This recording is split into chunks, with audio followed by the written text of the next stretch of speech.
Bonjour et bienvenue dans la chaîne Mathématiques Sciences. Aujourd'hui je prends et expliquer une nouvelle vidéo.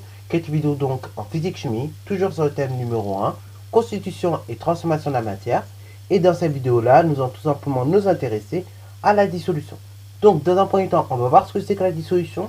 Dans un second temps, je vous proposerai ici avec des schémas un protocole pour réaliser une dissolution. Ok, donc je vais vous montrer le protocole. Et dans un troisième temps, on va voir un petit peu qu'est-ce que ça a fait au niveau de la masse, de la concentration en masse, etc. etc. Donc c'est parti mon kiki. D'abord déjà définition ce que c'est qu'une dissolution. Alors donc c'est un terme que vous avez déjà entendu parler dans la vie de tous les jours je pense, et même vous l'avez déjà entendu parler au collège, ce terme de dissolution, mais c'est un terme que vous n'avez pas forcément bien défini, ou en tout cas vous l'avez défini très vaguement au collège. Là au lycée on va donc s'occuper de bien définir ce que c'est qu'une dissolution. Donc en fait, souvent on va parler de dissolution d'un solvant dans un soluté, ok. Déjà c'est un truc à savoir. Et oui, on parle souvent de dissolution d'un solide en fait, dans un liquide. Et donc le solide, je vous rappelle, c'est tout simplement le soluté. Et le liquide en question, qui va aider à mélanger, et c'est tout simplement le solvant, ok. Et donc ici, la dissolution d'un soluté dans un solvant, c'est tout simplement en fait la mise en solution de votre soluté, donc qu'il soit gazeux, liquide ou bien encore souvent à l'état solide, dans un soluté, ok. Donc dans un soluté, ça peut être de l'eau, mais ça peut être également de l'alcool ou autre, ok. Voilà. Donc la dissolution d'un soluté dans un solvant, c'est tout simplement la mise en solution de ce soluté dans le solvant, ok. Voilà. Par exemple, quand vous mettez du sucre dans de l'eau, et en fait, vous faites une dissolution entre le sucre et l'eau, ok. Voilà. Puisque vous mettez en solution un soluté, qui est le sucre, dans de l'eau, qui est le solvant, ok. Voilà. Tout bien évidemment formant une solution. Voilà, ça la première des choses. Donc nous avons défini ce que c'est qu'une dissolution.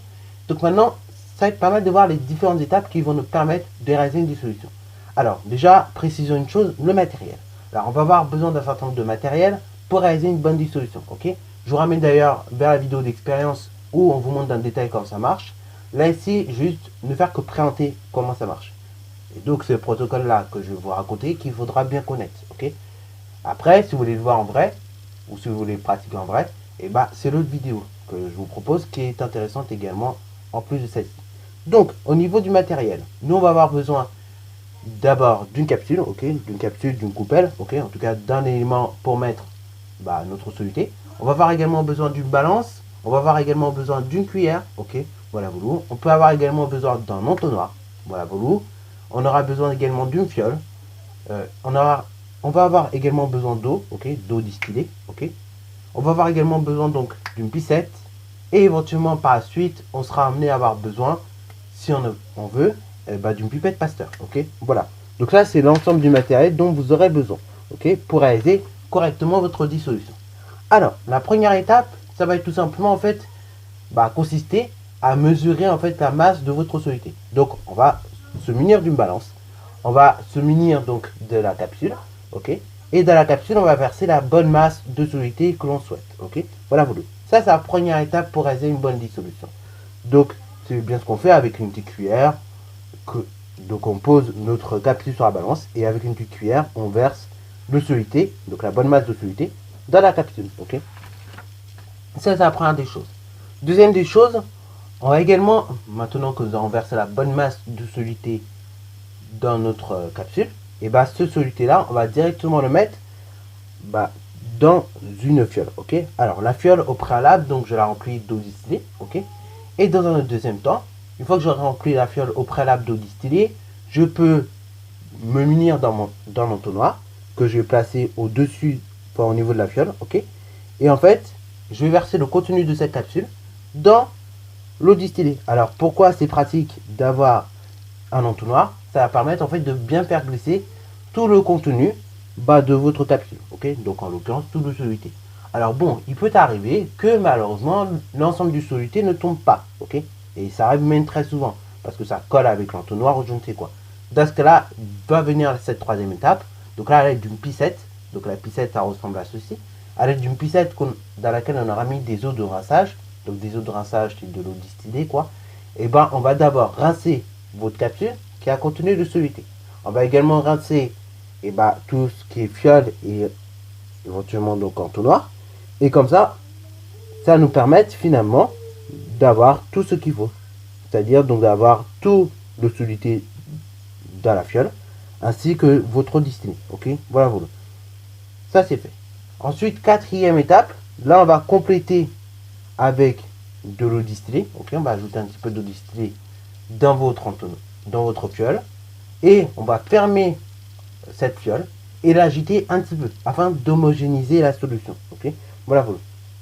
Une fois qu'on a homogénéisé la solution, et ben on va recommencer la même opération, mais cette fois-ci jusqu'à monter au trait de jauge. Ok, donc vous avez un trait de jauge. Normalement, je vous l'ai représenté en rouge. Et en fait, et ben on va tout simplement ajouter de l'eau de rinçage, ok, ou bien de l'eau distillée, jusqu'à ce trait de jauge. Ok, par moment, pour être plus précis, on va pas utiliser seulement, comment dire, votre pipette. On sera amené à utiliser ce qu'on appelle la pipette Pasteur. La pipette Pasteur, et elle, ça va couler une goutte par une goutte. Et donc, ça sera un peu plus précis et ça va vous permettre de bien ajuster les choses. Et donc, d'arriver pile au trait de jauge. Ok, voilà, voilà. Ensuite, une fois qu'on a ajouté donc de l'eau distillée jusqu'au trait de jauge, et éventuellement qu'on a ajusté justement avec la pipette Pasteur, on referme à nouveau notre fiole, on agite bien la solution, et donc ça nous donne la dissolution complète. Ok, ça nous donne donc la dissolution ici d'un soluté dans le solvant. Ok, voilà. Alors, qu'est-ce qu'on peut constater au niveau de la dissolution? Au niveau de la dissolution, c'est très simple. En fait, la masse de soluté ne va pas changer. Ok, donc autrement dit, si la masse de soluté ne va pas changer au début ou bien à la fin de la dissolution, également la concentration en masse, donc du soluté dans le solvant, va rester toujours la même. Ok, d'ailleurs, pour la calculer, ça va être très simple. On va utiliser la relation suivante que j'ai déjà donnée dans une vidéo. CC est égal donc à M divisé par le volume. Ok, c'est-à-dire c'est la masse du soluté que vous divisez par le volume de la solution. Ok, de sorte à obtenir la concentration en masse d'un soluté dans votre solution. Ok, voilà, voilà. Donc ça va être très utile justement, comme la masse ne change pas, et on va pouvoir calculer très facilement notre concentration en masse. Ok, et donc la masse effectivement que vous aviez de soluté avant ou après ne change pas. On est toujours dans la même masse. Vous verrez malheureusement dans certains cas, et pour calculer la concentration en masse notamment, vous verrez que on ne peut pas toujours le faire d'un coup. Ok, là dans le cas d'une dissolution c'est très facile, mais on verra qu'il y a une autre façon de faire les choses. Ok, donc de mettre en solution, on va dire un solvant dans un soluté, et donc cette manière entre guillemets de mettre un solvant dans un soluté dans un solvant, et malheureusement va affecter ce qu'on appelle la concentration en masse. En effet, quand on effectue une dilution, on a déjà un soluté qui est mis en place dans un solvant, et donc le but ça va être de faire diminuer comme ça la concentration en masse en faisant ajouter du solvant donc dans votre soluté. Ok, enfin dans votre solution quoi. Et donc c'est pour ça que malheureusement dans certains cas il faut bien faire attention à ne pas confondre les deux. Donc la dilution, j'en reparlerai dans une vidéo, mais là donc voilà tout ce qu'il faut retenir au niveau de la dissolution. Tout ce qu'il faut retenir au niveau de la dissolution, déjà c'est que la dissolution c'est la mise en place ou bien la mise en solution d'un soluté dans un solvant. Ok, voilà, vous. Deuxième des choses, il faut retenir le protocole, donc tout simplement de dissolution. Ok, c'est bien d'avoir en tête. Et enfin, troisième des choses, savoir calculer une concentration en masse, et éventuellement dans le cadre d'une dissolution. Ok, voilà, sur ce, c'est la fin de la vidéo. J'espère qu'elle t'a plu. N'hésite d'ailleurs pas à la liker, commenter et bonne reste à toi en mathématiques et en sciences.